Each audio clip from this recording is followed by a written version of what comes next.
I would say that this Dr. Hennessy did an excellent overview, and it was really clear how difficult this topic is. And when I received the invitation to do this presentation, I was really puzzled. I was thinking, what is more important, just to show you how I do it, or to show you something that is a little bit more interesting by showing some research that we do at our department and what we have done so far to make it even better, to show you one of the options that was not presented up to now, even at the extent that was discussed. I'm going to show you a different concept and at the same time how this is being done. Of course, I would like to thank the organizing committee for this opportunity.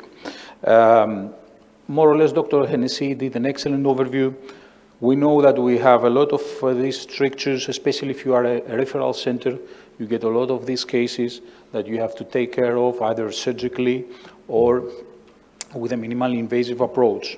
We know that there are a lot of morbidities related to the surgical approaches, and at the same time, we know that the minimally invasive approaches, they do have a wide range of success rate, and it's also something remarkable in the literature is that there is not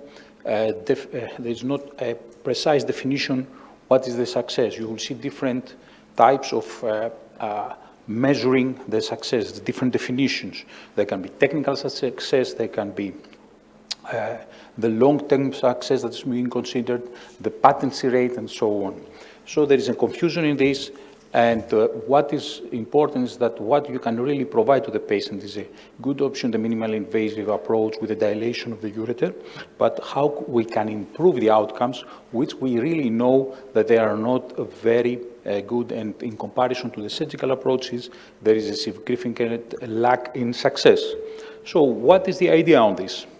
We have a mechanism of how the stricture is being formed.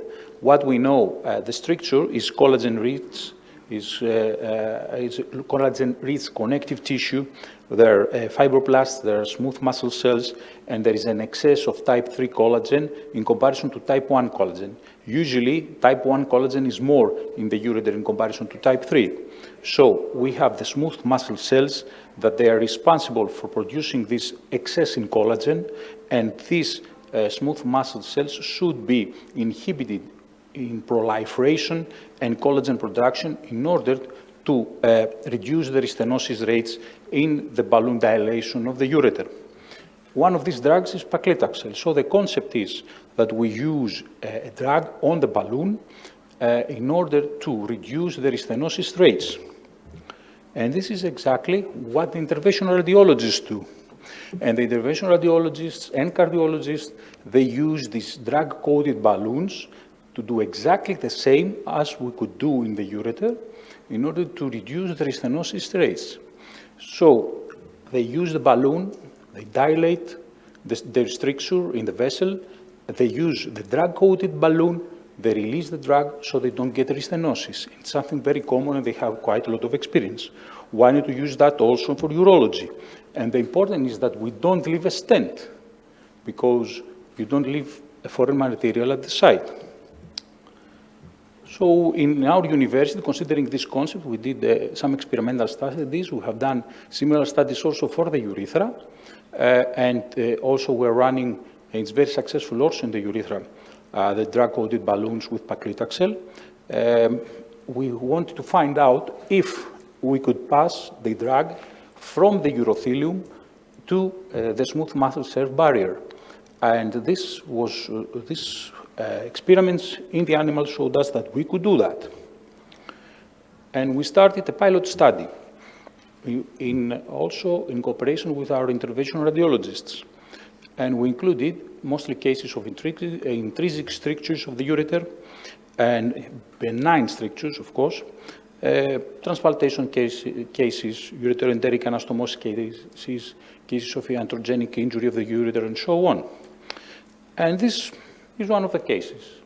What we did in this protocol is practically that we tried to get the patients that we know that we have the worst outcomes, cases that over 2 centimeters strictures were included, along with, of course, smaller in length strictures.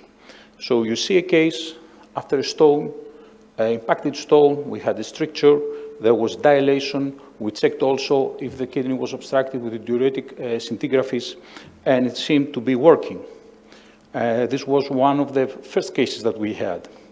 And we also used OCT, optical coherence tomography, as they use in the vessels to check how is the stricture site before and after the dilation to know, and seemed to start it seemed that it was working with the use of the drug-coated balloons. We also did cases of ureteral anastomotic strictures with success, and because in general, in this kind of cases, the surgical approach is the more appropriate. In a similar way, in transplanted kidneys, and in these kidneys, it's quite common to have long strictures. So we try to use the drug-coated balloons and see how it works. So I'm going to show you how this is being done in a case, and at the same time, I'm going to show you what we have published so far with the experience that we had, long-term experience, and then we could discuss how this project is running. So we had a female patient. This is a characteristic case. She did surgery. She had the urinoma on the left ureter. So we had to manage the stricture. It's quite common to use a rendezvous technique, either endoscopically or, in this case, using the fluoroscopy. We use the nephrostomy to opacify the stricture. From the retrograde approach, we opacify the lower end of the ureter, and then we use a combination of the hydrophilic guide wire with the support of a ureteric catheter to negotiate the stricture. This requires quite a lot of patience sometimes, and of course it's not always successful. This is the technical success as they usually present in the papers. So if you manage to bypass the stricture with a guide wire, then it's relatively easy using different approaches to manage to get a more stiff guide wire all the way from the bladder to the kidney. When you manage to do this and have a stable support for your dilation, you can use the balloon to dilate the stricture. Usually the stricture is being dilated with the use of a high-pressure balloon, and then after the stricture and the wasting, as Dr. Hennessy presented previously, is over, we have dilated nicely the site of the stricture, then we can use the drug-coated balloon. We leave it there for approximately 4 minutes. It needs some time to release the drug that's on its surface. After that, we don't even place a stent. In some cases, we will place, depending if the case had a nephrostomy or not. In most of the cases, we prefer to have just a nephrostomy, because the nephrostomy drains the kidney, leaves the site dry, and we have noticed that if you leave a foreign body inside the ureter, eventually you usually have to do a second dilation. It somehow acts as an irritative factor.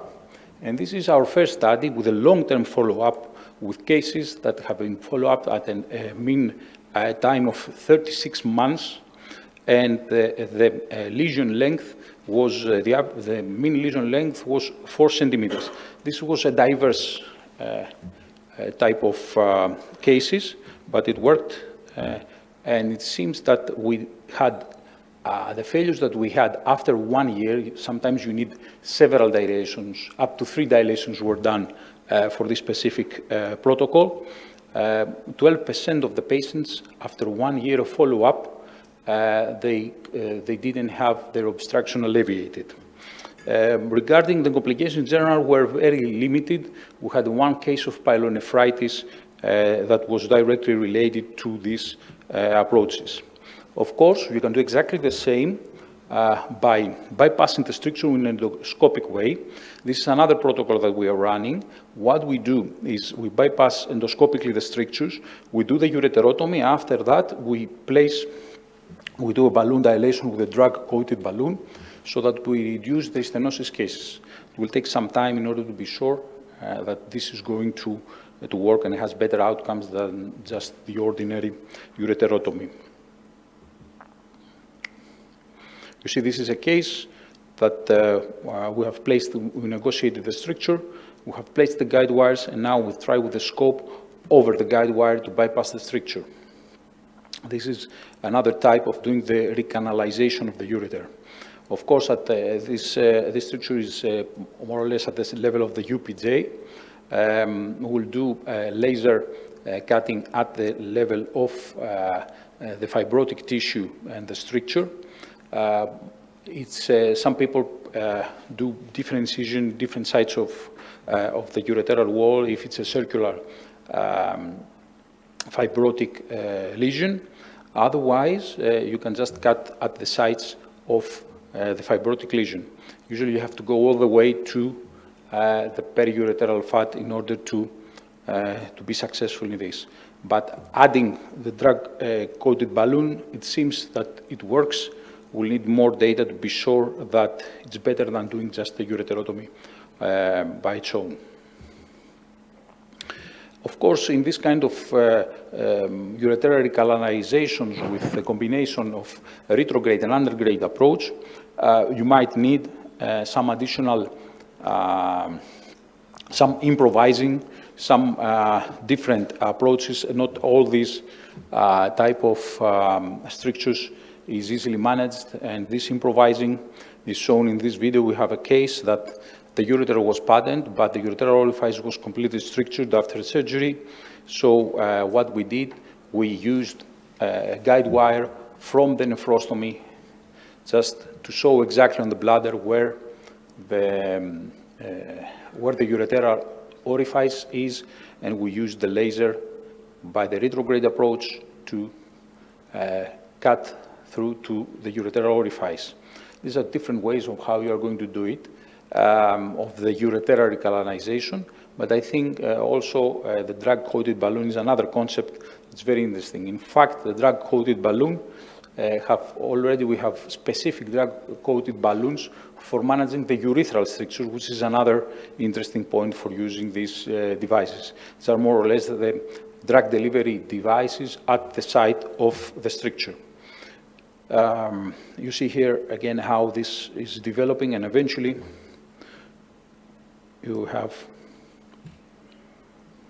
sorry.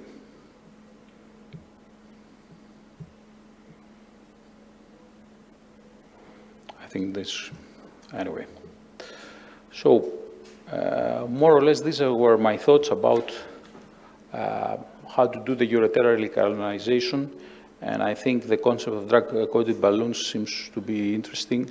We'll see in the future how it's going to work, but for the moment, for us at least, it's the standard of way to do the ureteral recanalization at our department. Thank you.